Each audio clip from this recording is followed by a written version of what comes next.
Okay, how to do figure eight. So when I dance with you, I dance with many people. So always notice the figure eight is not very clear. So it's in your hip. Find your hip bone and learn to direct your hip bone diagonally forward. So this will be very good exercise. Plus, as you do it, you will see your foot start turning out. And in this sense, your hip kind of presents your foot. So it's like two movements same time, hip and leg same time.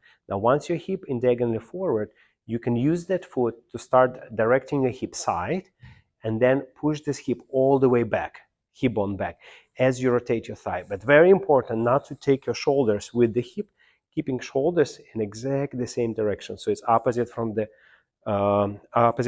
hip movement. Now from here you get, as a result, you have this diagonal, your rib cage and your hip. So this we call transferring. So put your heel first down, heel down. Now use your rib cage to transfer. And as you transfer, as your rib cage get over the heel, over the middle of the foot, over ball of the foot, here you control how high, how long, depends on the timing, how long you want to control, delay this hip. Then you release it, and same time rotate that foot to direct your hip bone exactly the same, diagonally forward, side, then back. Now from here you have this diagonal, so this is called transferring. So you transfer, then you have hip forward, side, back.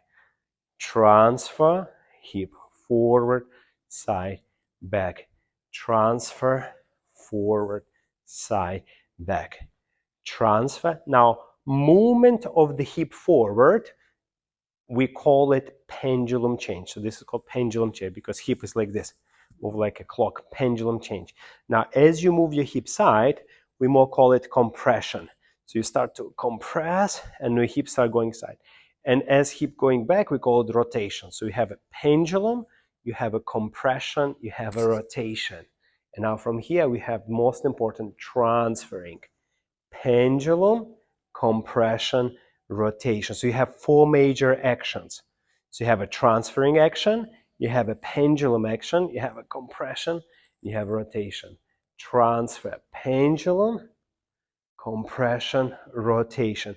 Now again, every of this section are very, you can study it separate. How to transfer? You can transfer slowly with the delayed hip, or you can transfer a little bit faster, release that hip, let that hip get a little bit faster over the leg.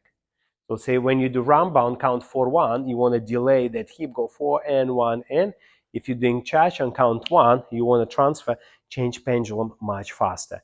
Then you have a compression, rotation. Transfer, pendulum, compression, rotation. Transfer, pendulum, compression. So in a way, figure eight will be a result of these four actions. Now, if we talk about rumba, we're doing quick, quick, slow. Here, you're not going to lift your feet. You're going to go pendulum, compression, rotation, partial transfer, pendulum, compression, rotation. And then the last one, you're going to really transfer a lot. Pendulum, compression, rotation. So 2 feet on the floor. 2 and 30, and now 4-1. And 2 and 30, and 4-1. And 2 and 30, and 4-1. And on 4-1 is recommended to add a little bit flexible arm style to create a little bit more continuity in the music.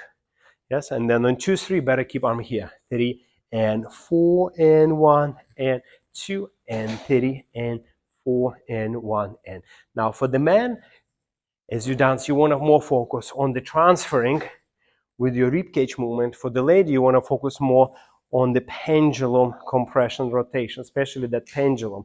So more accentuated hip motion. So you have two different versions. So for the man, will look more like this: quick, quick, and slow, quick, quick, slow. For the ladies, will look more hip and hip, more about the hip action, hip and hip. But we can play with that. It's up to your interpretation. Very good.